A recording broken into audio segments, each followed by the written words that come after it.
Hello everyone and welcome back to Quicks14's blog. It's Quicks14 here, back on my main, getting from level 73 to 74, picking up pretty much where we left off. We're starting in that new area, the northeast, and a little camp under construction, and we're hitting that first quest was with this northern babblefish, and that's what you saw there. We're moving on. These clips are going to go pretty fast because there's a lot to cover here. I wanted to get as much as possible in while preserving space, and I managed to do that all the way up to level 75. And you're not going to see up to 75 in this video, but you're definitely going to see a level 74 to 75 video very quickly. Now we're at Scorn. You use your little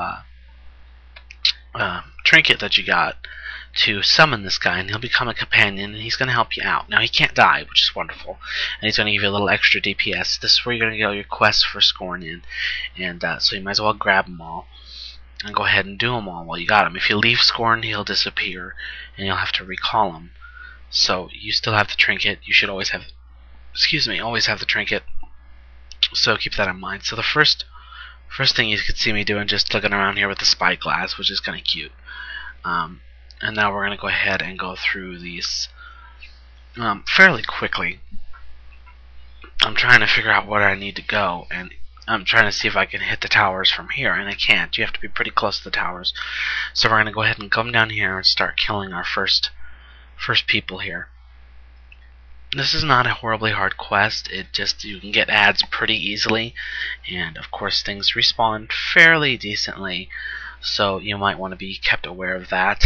If you're a lower level, bringing a friend here isn't required. I mean, you do have someone with you, the West Guard Sergeant, as your guardian, and he does help.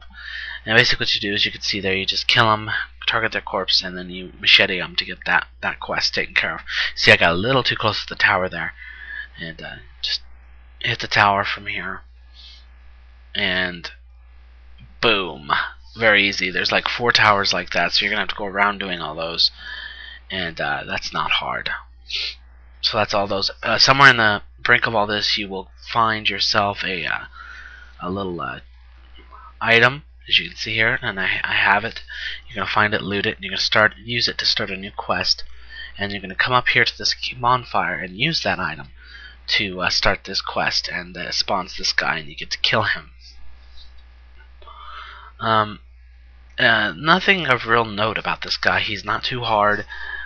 He hits fairly decently, but with your extra DPS, and especially if you are a restro healer, you shouldn't have a problem here. He does goes berserk, and it makes him hurt it a little harder, but still, again, not a big deal. Nothing to loot, unfortunately. But as you can see here, it's just a little cutscene to go through. Very entertaining, Howling Fjord is so far, and a lot of quests are, as you'll see. And that's it for that quest, and that's it for Scorn. You can go ahead and leave and move on. Now we're heading back towards the northwest to where we find that dwarf's daughter that we met in the fort, and this is a cute little quest. You get to hop in this vehicle here. Now it took me a while to figure out what I was supposed to grab. There's these big, huge bags that look like coins right there that you can see, and that's what you're supposed to grab, and I didn't realize that.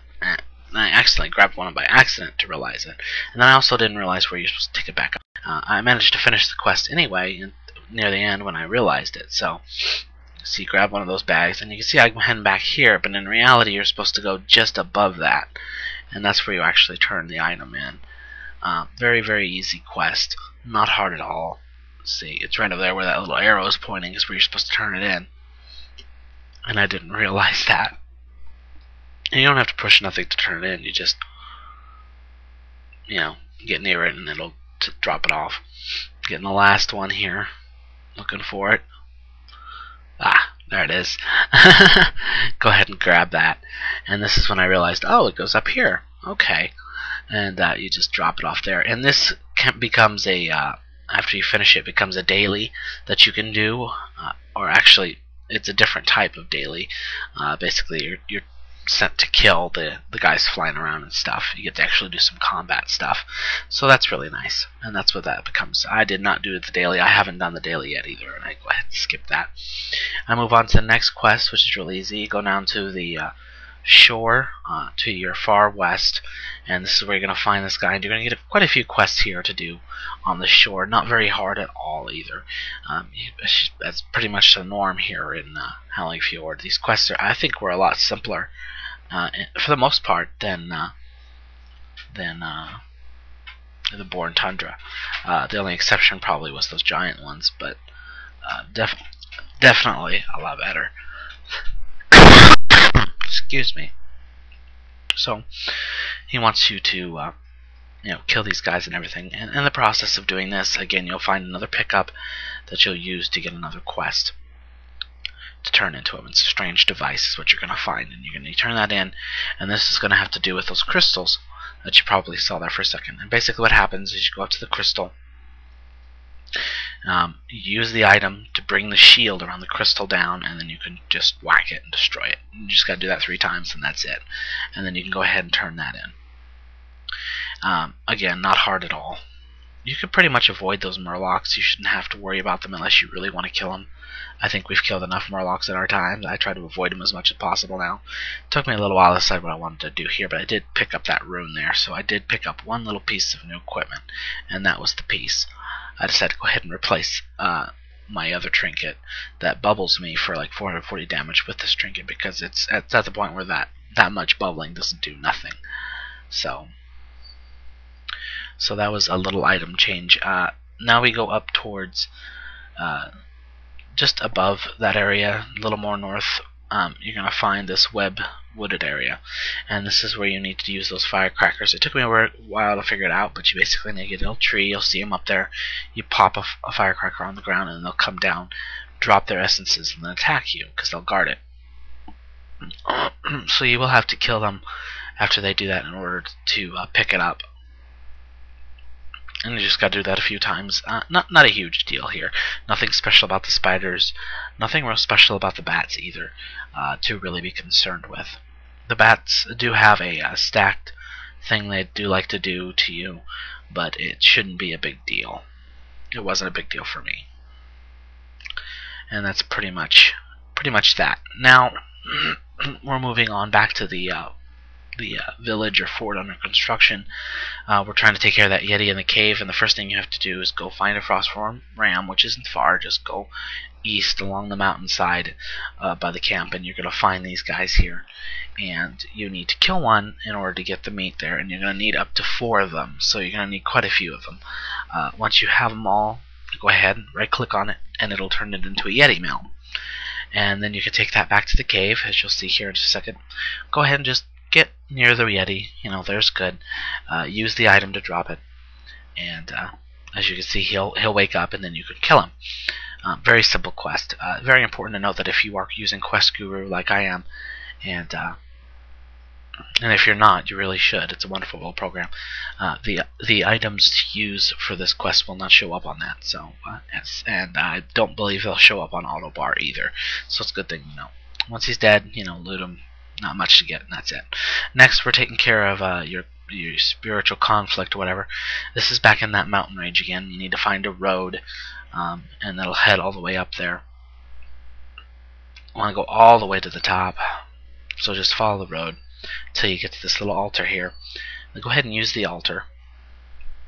You gotta stay put, let it go through its sequence here, and then your inner turmoil will show up, which is like a clone of you.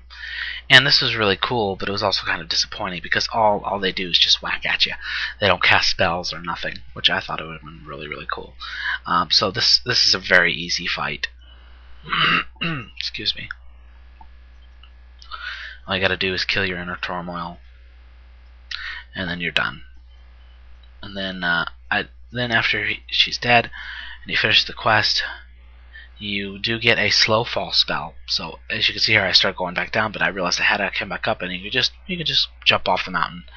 And make sure you know which way you're jumping, because once you've jumped off, you can't turn and try to change direction. It's just going to keep going until you fall somewhere. So make sure you know where you're falling to, and everything. The slow fall will last well long enough for you to be able to do this. As you can see, I got a long ways to go, but no big deal here.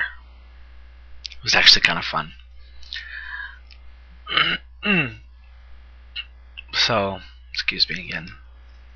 I was just glad I didn't go any further north. It would end up in Horde territory there. That would have not been good. So here I am on the ground, and I go ahead and go back. Now we're going to start turning some stuff in. The fishing quest can be, the first part of that fisherman's quest can be a pain. The drop rate on those, or on those weeds or whatever, are pretty abysmal. So just forewarning about that. Whether or not you want to do it is really up to you, because it can be pretty bad.